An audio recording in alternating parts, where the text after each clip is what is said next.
नख पेटवू की माणसाचं उठवू? दोन्ही करू नक्की. त्याआधी रत्नागिरी रायगड महिला पुरुष मंडळाचे अध्यक्ष गणेश दादा शिंदे यांच्याकडून 500 रुपयाचा पारितोषिक आलेला आहे. नाच मंडळ आभारी आहे. तसेच प्रियंका दगडू चव्हाण यांच्याकडून 200 रुपयाचा पारितोषिक आलेला आहे आणि दीपेश दगडू चव्हाण यांच्याकडून 100 रुपयाचा पारितोषिक आले. नाच मंडळ आभारी आहे. आभारी आहे.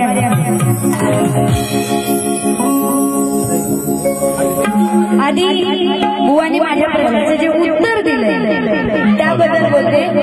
तर बुवा, तुम्हाला आधी सांगितलं होतं की माझा जो प्रश्न आहे त्याचं उत्तर जर तुम्हाला ग्रंथाधार देता येत असेल तरच द्या, नाहीतर इथे रसिकांना काही सांगू नका. तरी तेच केलं आणि आज बुवांची बोबडी वळाली. हे बुवा खेळात ना आलेत ना? हो बुवा हाय. कुठे खेळात नाही येताना कुठे गेलो होतो काय? हे कुठे गेलो होतो काय? बुवा शेवटी काय बोलतात? आपण काय बोलतो? समजलं ना? बुवा बोलतात समजलं ना? सगळ्यांना समजलं ना? मी काय म्हणत होते? काय बुवा हा तुम्ही भारी करताय? मला सांगा, बुवांनी जे गायलं, जे पटवून दिलं ते तुम्हाला जरा तरी काहीतरी थोडं तरी समजलं?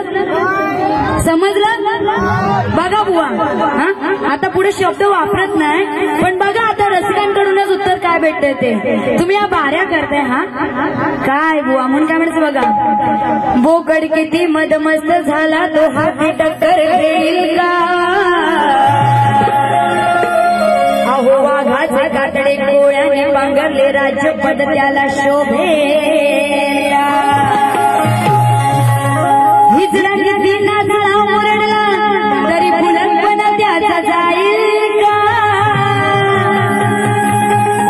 हिजडा किती नाचला मुरडला तरी बुलंदपणा त्याचा जाईल का? आणि शाहीर वैदेही शेलार म्हणते हा विशाल निकम बुवा हा गाणारा आमच्या बरोबर टिकेला.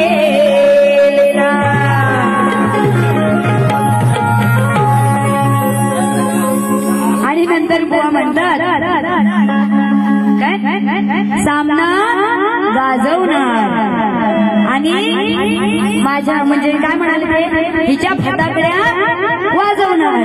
आता बुवा मी काय सांगते अगदी नीट लक्ष असू द्या.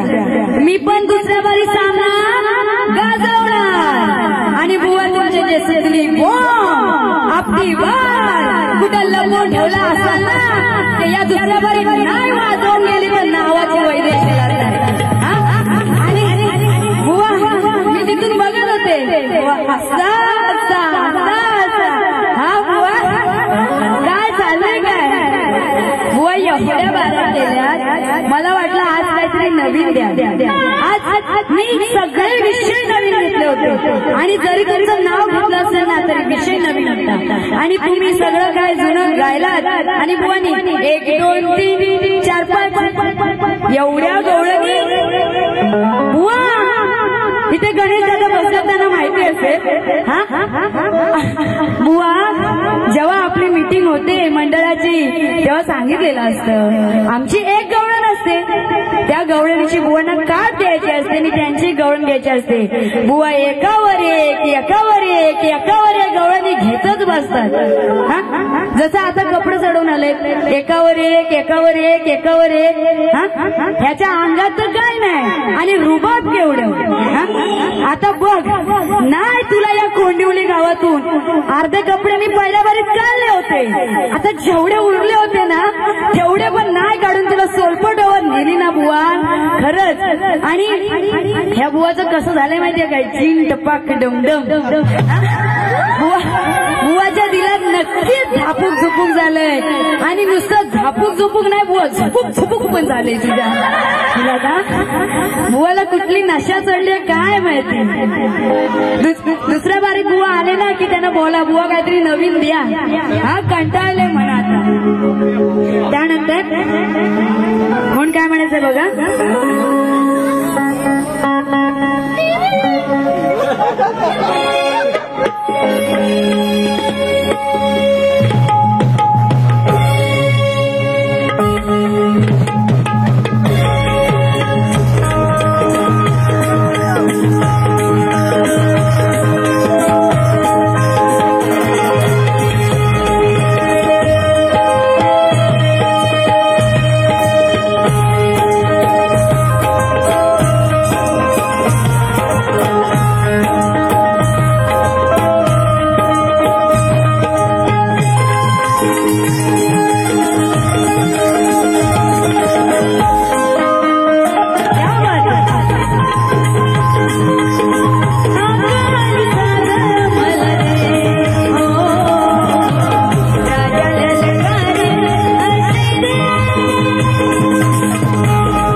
राजा भागोजी भातोसे बाळाचे आजोबा यांच्याकडून 100 रुपयाचं पारितोषिक आलेलं आहे।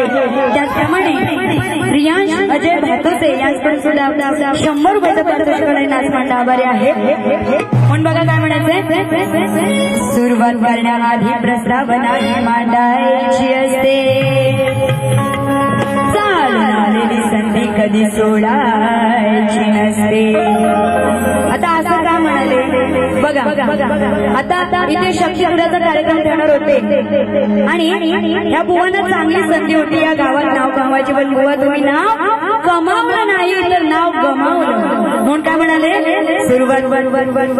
सुरुवात करण्याआधी प्रस्तावना ही मांडायची असते, चालून आलेली संधी कधी सोडायची नसते।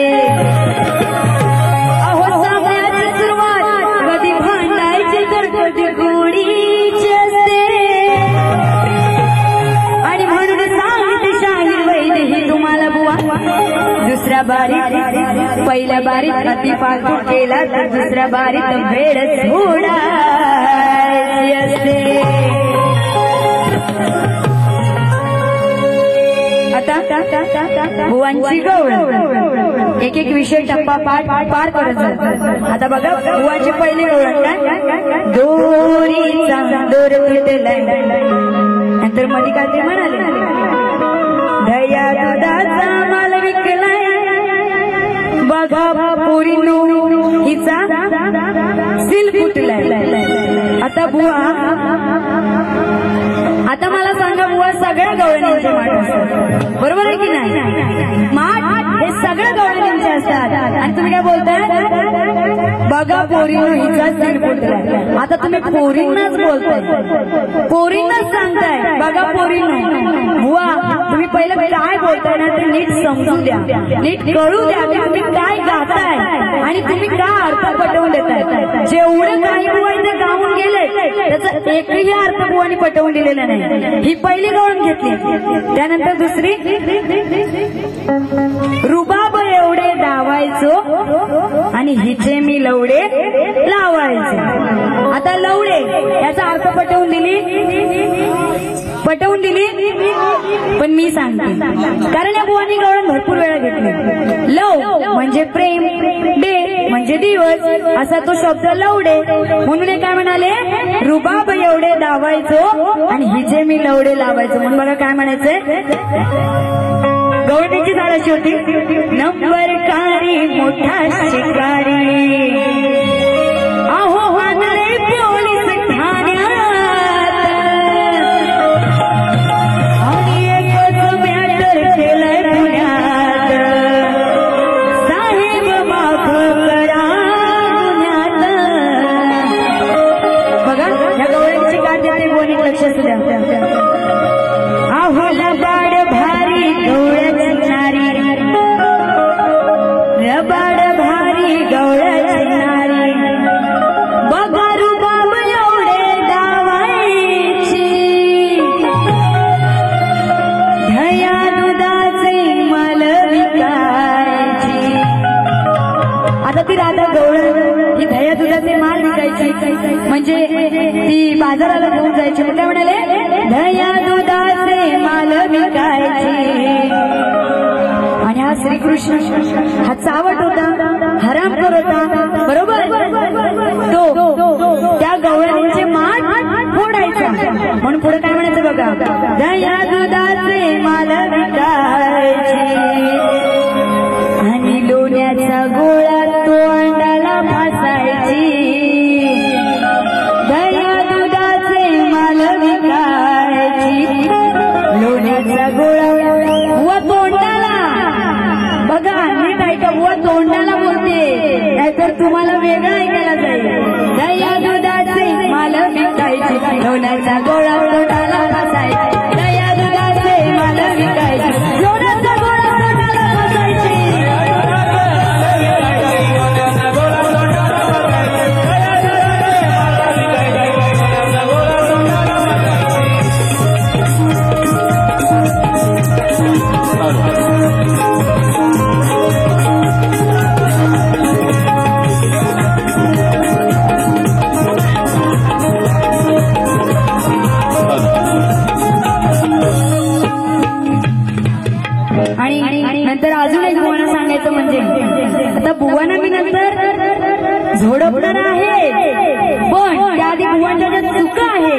सुद्धा कळायला पाहिजे. ते कॅमेरावाले दादा शूट करतायत, बरोबर आहे की नाही? मग सगळ्यांना समजलं पाहिजे की बुवा कुठे काय सांगतात. आता बुवानी उत्तर देताना, प्रश्नाचं उत्तर देताना इंग्लिश मध्ये दिलं, काहीतरी मध्येच इंग्लिश बोलून गेले. तर मला सांगा, कुठल्या शास्त्रात इंग्लिश शब्द? तुम्ही इंग्रजी बोलताय, माहिती आहे, मोठं शिकला असाल की तिथे, पण कुठल्या शास्त्रात आहे ते पण पटवून द्या, बरोबर आहे की नाही? आणि त्या आता तुमच्याकडे वळते. मला सांगा, तुम्हाला थंडी वाजते? थंडी वाजते? गार लागतोय? नक्की स्वेटर बिटर घालून आलायत ना? अहो मग तुमचा आवाज कुठाय? जर मला तुमचाच प्रतिसाद भेटला नाही तर या बुवाला मी काय बोलू? तुमचा आवाज जर आला तर याला बोलणार. एकदा तुमचा एकदम जोरात आवाज होता, अजून एकदा. पण बघा काय म्हणायचंय, शक्ती तुऱ्याचा सामना आज गाजणार आहे. बुवा तुमच्या वागण्याचा प्रकार आज मी बघणार आहे. कारण उलट सुलट जोडून अक्षरे तू जोडणार आहे. तर रणांगणी आज मी विशाल बुवा या दुसऱ्या बारीत तुला जोडणार आहे.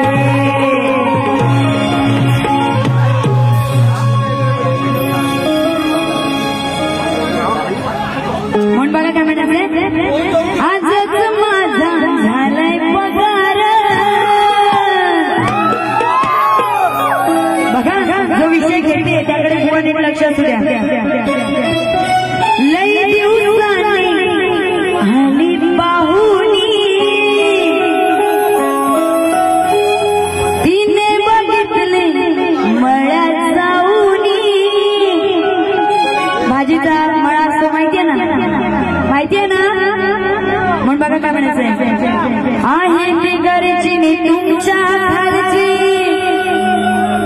आहे ती घरची नी तुमच्या घरची, गेली नजर भाजीची. झाले लाल भडक वरची, झाले लाल भडक वरची. बोलू ना पुढे, नक्की. झाले लाल भडक वरची, अहो बुवा तुमची मिरची.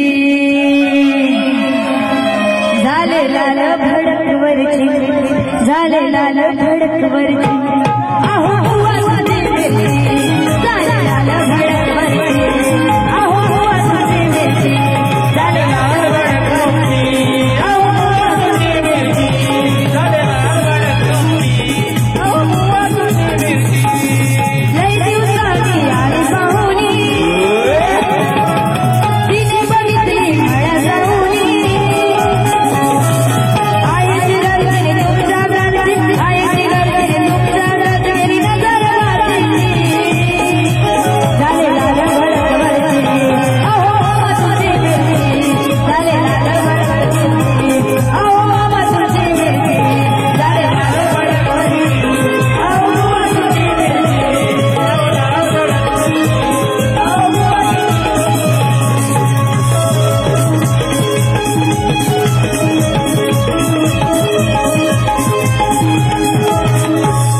आता कोणती मिरची? मळ्यात मिरच्या मिरच्या माहितीये ना सगळ्यांना? नाहीतर बुवाना कुठली तरी दुसरी मिरची वाटते, बुवा पळून जातील आता इथून. तर बघा बुवा, भाजी जो भाजीचा मळा आहे तिथे मिरची लावलेली आहे. तर भाजी अशी बोलते, आहे लाल भडक वरची, अहो मामा तुमची मिरची.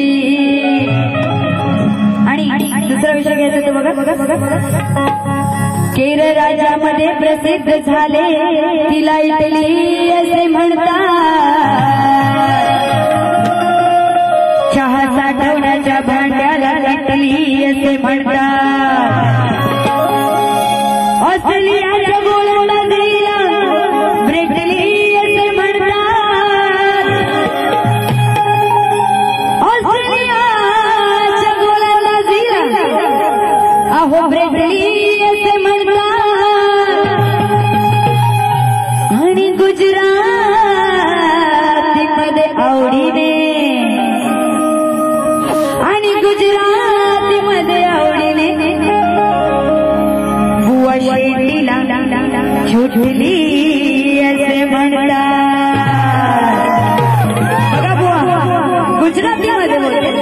गुजरातीमध्ये जी शेंडी असते ना शेंडी तिला छोटी असे म्हणतात पण त्याचाच लॉंग बुवा पण इकडे फाडतात ना फाडफाड फाडफाड फाडफाड तसं बुवा त्याचा लॉंग छोटली असे म्हणतात। बघा बुवा एवढाच विषय आहे म्हणता बघा भीमराज की बेटी मैं तो जय भीम वाली हूँ।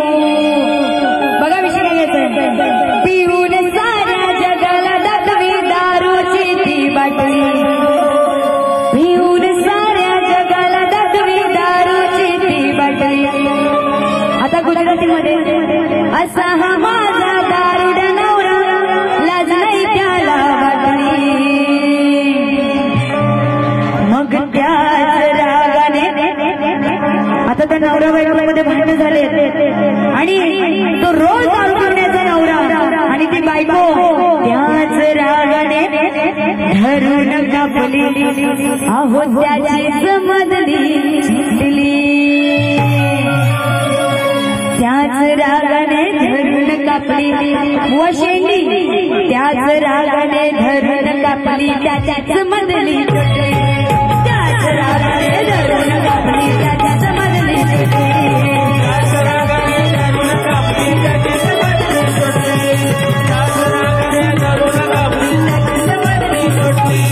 पिऊन साऱ्या जगाला दाखवी दारूची ती बाटली असा हा माझा दारुडा नवरा लाज नाही त्याला वाटली मग त्याच रागाने धरून त्याची समजली त्याच रागाने धरून कापली त्याची समजली त्याच रागाने धरून कापली त्याची समजली त्याच रागाने धरून कापली त्याची समजली।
शेवटचं पद घेते नीट लक्षात द्या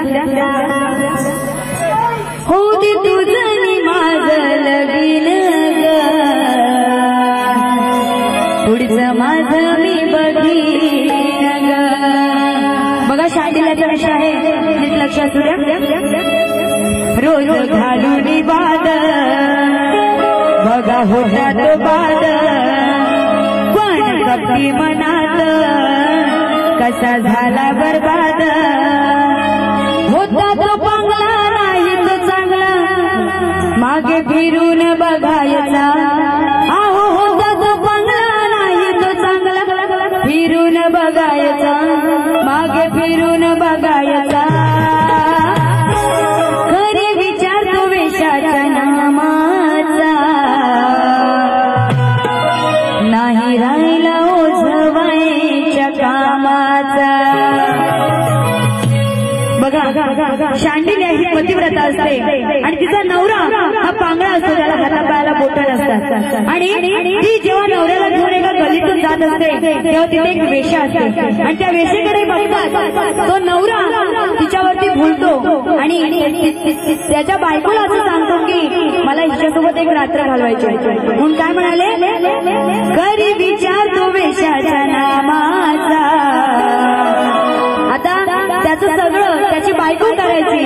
आणि ह्याला काही सुद्धा हा कुठल्याच कामाचा नव्हता, तरी सुद्धा हा वेश्येकडे बघत होता आणि त्याच्या मनात एक वाईट विचार आला. म्हणाले तरी विचार तो वेशाच्या नामाचा, नाही राहिला ओझ वा ऐकायला वेगळं जाईल, नाही राहिला ओझ व्हायच्या कामाचा.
100 रुपयाचं पारितोषिक नाच मंडळ आभारी आहे।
अशा प्रकारे मी माझी दुसरी बारी संपत आहे आणि बुवांना दुसऱ्या बारीसाठी शुभेच्छा देते। पण हे माझ्याच आईचे आजोळ आहे आणि ते भरपूर असं माझे मामा आहे मामी आहे, तर त्यांना ही शाहीर मानाचा मुद्रा करते आणि त्याचप्रमाणे आयोजकांचं पुन्हा एकदा मनापासून आभार मानते की त्यांनी मला इथे कला सादर करण्याची संधी दिली आणि जेवढे रसिक माझी बारी दुसरी बारी संपेपर्यंत ते बसलेले आहेत, या थंडीतून बसलेले आहेत, माझी बारी व्यवस्थित ऐकली तर त्यांनाही शाहीर मानाचा मुद्रा करते आणि पुन्हा एकदा बुवांना सुद्धा शाहीर मानाचा मुद्रा करून माझी दुसरी बारी ते संपत आहे आणि दुसऱ्या बारीसाठी बुवांना शुभेच्छा देते आणि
जोरदार क्या बात। आणि कलाकारांचा मान राखलाच पाहिजे म्हणून तुरेवाले शाहीर यांच्यामध्ये जे कलाकार आहेत त्यांना ही शाहिरी मानाचा मुद्रा मानाचा मुद्रा मानाचा मुद्रा आणि पुन्हा एकदा दुसरी बारीमध्ये संपवते, दुसऱ्या बारीसाठी शुभेच्छा देते।